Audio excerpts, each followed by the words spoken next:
ನಮ್ಮ ಭಾಗ್ಯಶ್ರೀ ಚಾನಲ್ಗೆ ಸಬ್ಸ್ಕ್ರೈಬ್ ಆಗಿ ಮತ್ತು ಬೆಲ್ ಬಟನನ್ನು ಒತ್ತಿ. ಮಹಾಭಾರತದಲ್ಲಿ ಬರುವ 4 ಸಂಭಾಷಣೆಗಳು ಈ ಕಲಿಯುಗದಲ್ಲಿ ಜನರಿಗೆ ಕರ್ಮದ ಬಗ್ಗೆ ಮಾರ್ಗಸೂಚಿಯಾಗಿದೆ.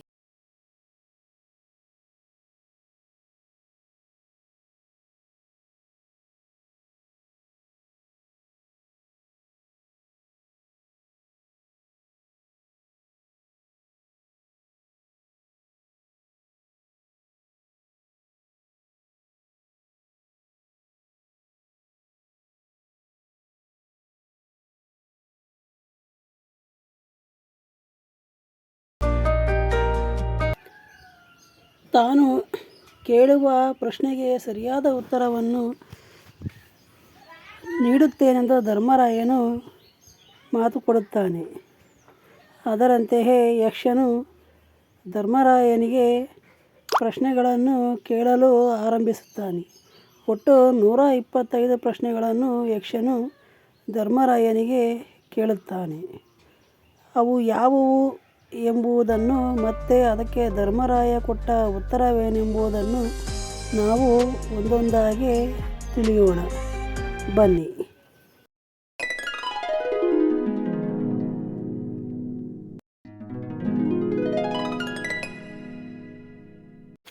ಮೊದಲನೆಯ ಪ್ರಶ್ನೆಯೆಂದರೆ, ಯಕ್ಷನು ಧರ್ಮರಾಯ, ಸೂರ್ಯನನ್ನು ಯಾರು ಉದಯಿಸುತ್ತಾರೆ ಎಂದು ಕೇಳುತ್ತಾನೆ. ಅದಕ್ಕೆ ಧರ್ಮರಾಯನು ಯಕ್ಷರಾಜನಿಗೆ ನಮಸ್ಕರಿಸುತ್ತಾ, ಹೇ ಯಕ್ಷರಾಜ, ಬ್ರಹ್ಮನು ಸೂರ್ಯನನ್ನು ಉದಯಿಸುವಂತೆ ಮಾಡುತ್ತಾನೆ ಎಂದು ಹೇಳುತ್ತಾನೆ. ಆಗ ಅವನ ಉತ್ತರಕ್ಕೆ ಯಕ್ಷನು ತುಂಬ ಸಂತೋಷಗೊಂಡು, ನಿಜ ಹೇಳಿದೆ ಧರ್ಮರಾಯ ಎಂದು ಹೇಳುತ್ತಾನೆ. ಮತ್ತೆ ಮುಂದಿನ ಪ್ರಶ್ನೆಗೆ ಹೋಗೋಣ. ಧರ್ಮರಾಯ, ಸೂರ್ಯನ ಜೊತೆಗೆ ಯಾರ್ಯಾರು ಇರುತ್ತಾರೆ ಎಂದು ಯಕ್ಷನು ಕೇಳುತ್ತಾನೆ. ಆಗ ಧರ್ಮರಾಯನು, ಹೇ ಯಕ್ಷರಾಜ, ಸೂರ್ಯನ ಜೊತೆ ಸಕಲ ದೇವತೆಗಳೂ ಇರುತ್ತಾರೆ ಎನ್ನುತ್ತಾನೆ. ಅದಕ್ಕೆ ಯಕ್ಷನು, ಹೌದು, ನಿಜ ಎಂದು ಧರ್ಮರಾಯನಿಗೆ ಹೇಳುತ್ತಾ ಮುಂದಿನ ಪ್ರಶ್ನೆಗೆ ಹೋಗುತ್ತಾನೆ.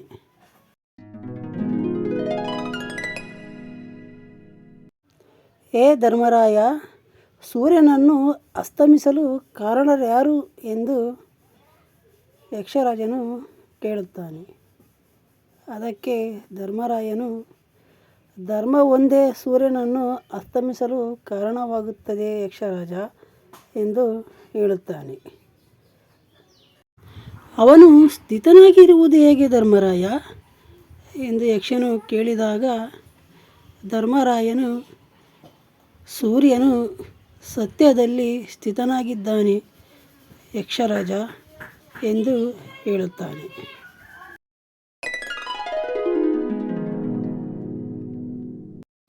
ಒಬ್ಬ ವ್ಯಕ್ತಿ ಹೇಗೆ ವಿದ್ವಾಂಸನಾಗುತ್ತಾನೆ ಧರ್ಮರಾಯ, ಇದಕ್ಕೆ ಸರಿಯಾದ ಉತ್ತರ ಹೇಳು ಎಂದು ಯಕ್ಷನು ಪ್ರಶ್ನಿಸಿದಾಗ ಧರ್ಮರಾಯನು, ವೇದಗಳನ್ನು ಅಧ್ಯಯನ ಮಾಡುವುದರಿಂದಲೇ ಒಬ್ಬ ಮನುಷ್ಯ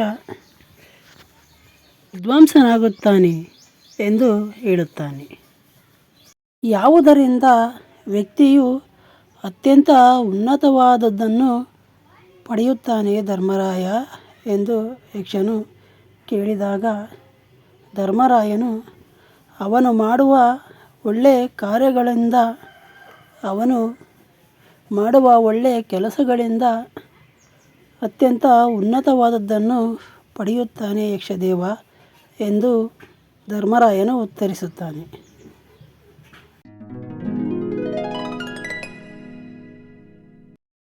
ಧರ್ಮರಾಯ, ಒಬ್ಬ ವ್ಯಕ್ತಿಯು ಹೇಗೆ ಸಮರ್ಥನಾಗುತ್ತಾನೆ ಎಂದು ಯಕ್ಷನು ಕೇಳಿದಾಗ ಧರ್ಮರಾಯನು, ಯಾವ ವ್ಯಕ್ತಿಯು ಬುದ್ಧಿ ಮತ್ತು ಮನಸ್ಸನ್ನು ನಿಗ್ರಹಿಸುತ್ತಾನೋ ಆ ವ್ಯಕ್ತಿಯು ಸಮರ್ಥ ವ್ಯಕ್ತಿಯಾಗುತ್ತಾನೆ ಎಂದು ಹೇಳುತ್ತಾನೆ. ಮುಂದಿನ ಪ್ರಶ್ನೆಗೆ ಹೋಗೋಣ.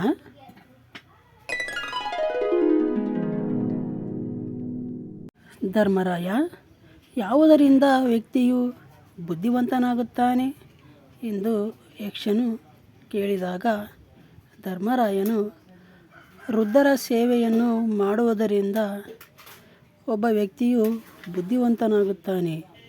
ಅವರ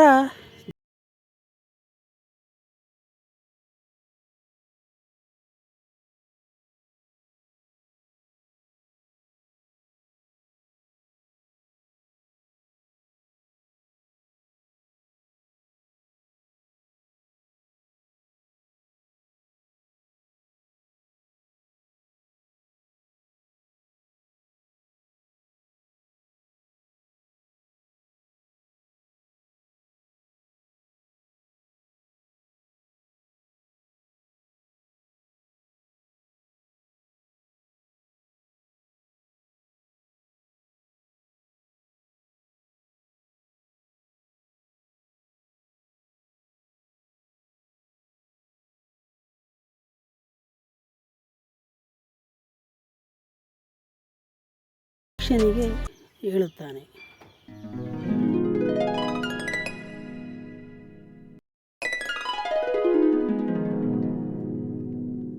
ಹೇ ಧರ್ಮರಾಯ, ಪುಣ್ಯವಂತರನ್ನು ಹೋಲುವ ಚಟುವಟಿಕೆ ಯಾವುದು? ಅವರನ್ನು ಹೇಗೆ ಗುರುತಿಸುತ್ತಾರೆ ಎಂದು ಯಕ್ಷನು ಕೇಳುತ್ತಾನೆ. ಅವರು ಮಾಡುವ ಪುಣ್ಯ ಕಾರ್ಯಗಳೇ ಅವರ ಪುಣ್ಯಸ್ಥಿತಿಯನ್ನು ಗುರುತಿಸುವ ಮಾರ್ಗವಾಗಿರುತ್ತದೆ ಎಂದು ಧರ್ಮರಾಯನು ಯಕ್ಷನಿಗೆ ಹೇಳುತ್ತಾನೆ. ವೀಕ್ಷಕರೇ, ಮುಂದಿನ ಪ್ರಶ್ನೆಗೆ ಹೋಗೋಣ. ಧರ್ಮರಾಯ,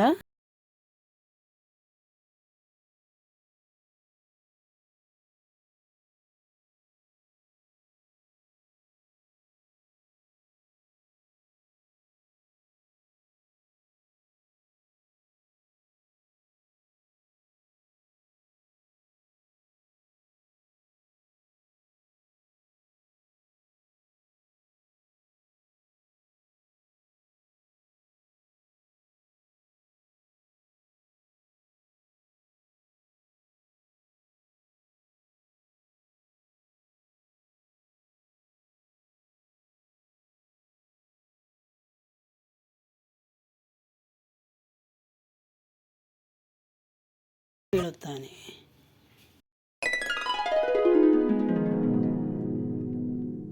ಹೇ ಧರ್ಮರಾಯ, ಕ್ಷತ್ರಿಯರ ದೈವತ್ವವೇನಾಗಿರುತ್ತದೆ ಎಂದು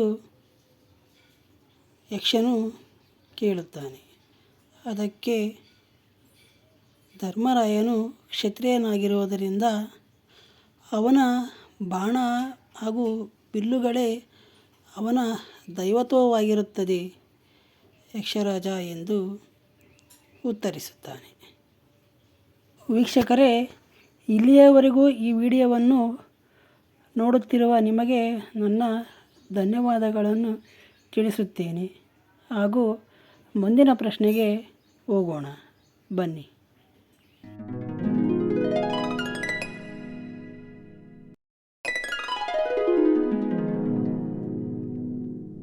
ಹೇ ಧರ್ಮರಾಯ, ಕ್ಷತ್ರಿಯರ ಎಂತಹ ಚಟುವಟಿಕೆಗಳಿಂದ ಅವರ ಪುಣ್ಯ ಕಾರ್ಯಗಳನ್ನು ಅಳೆಯಬಹುದು ಎಂದು ಕೇಳುತ್ತಾನೆ.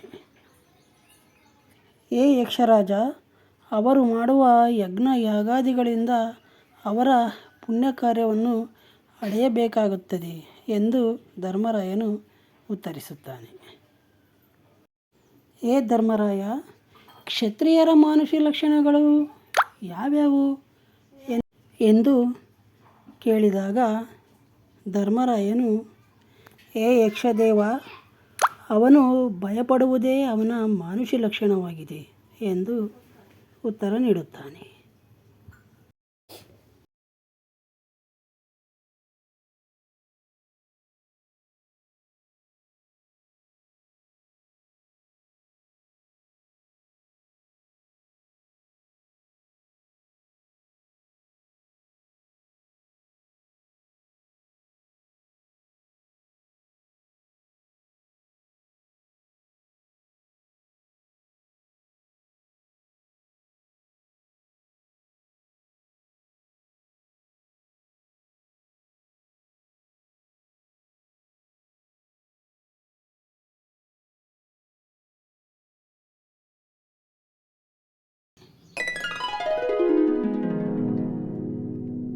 ಯಕ್ಷನು ಧರ್ಮರಾಯನಿಗೆ ಮುಂದಿನ ಪ್ರಶ್ನೆಯನ್ನು ಏನು ಕೇಳುತ್ತಾನೆಂದರೆ, ಯಜ್ಞದ ಸಾಮ ಯಾವುದು ಎಂದು ಪ್ರಶ್ನೆ ನೀಡುತ್ತಾನೆ. ಅದಕ್ಕೆ ಧರ್ಮನಂದನನು, ಪುಣ್ಯವೇ ಯಜ್ಞದ ಸಾಮವಾಗುತ್ತದೆ ಎಂದು ಉತ್ತರ ಹೇಳುತ್ತಾನೆ. ಹೇ ಯುಧಿಷ್ಠಿರ, ಯಜ್ಞದ ಯಜು ಯಾವುದು ಎಂದು ಧರ್ಮನಂದನನಿಗೆ ಕೇಳಿದಾಗ ಧರ್ಮರಾಯನು, ಮನಸ್ಸೇ ಯಜ್ಞದ ಯಜು ಆಗಿರುತ್ತದೆ ಎಂದು ಯಕ್ಷನಿಗೆ ಹೇಳುತ್ತಾನೆ. ಹೇ ಧರ್ಮರಾಯ, ಯಜ್ಞದ ಆಶ್ರಯ ಏನಾಗಿರುತ್ತದೆ ಎಂದು ಕೇಳುತ್ತಾನೆ. ಆಗ ಧರ್ಮರಾಯನು, ಸಂತೋಷವೇ ಯಜ್ಞದ ಆಶ್ರಯವಾಗಿದೆ ಎಂದು ಧರ್ಮನಂದನನು ಉತ್ತರಿಸುತ್ತಾನೆ.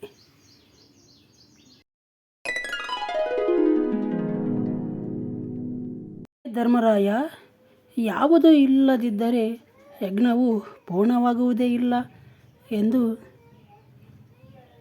ಪ್ರಶ್ನಿಸಿದಾಗ ಧರ್ಮರಾಯನು, ಸಂತೋಷದ ಆಶಯವಿಲ್ಲದೆ ಯಜ್ಞವು ಪೂರ್ಣವಾಗುವುದಿಲ್ಲ ಯಕ್ಷರಾಜ ಎಂದು ಹೇಳುತ್ತಾನೆ. ವೀಕ್ಷಕರೇ, ಹೀಗೆ ಯಕ್ಷ ಮತ್ತು ಧರ್ಮರಾಯನ ನಡುವೆ ಪ್ರಶ್ನೆ ಮತ್ತು ಉತ್ತರಗಳ ಸಂಭಾಷಣೆ ನಡೆಯುತ್ತಲೇ ಇರುತ್ತದೆ.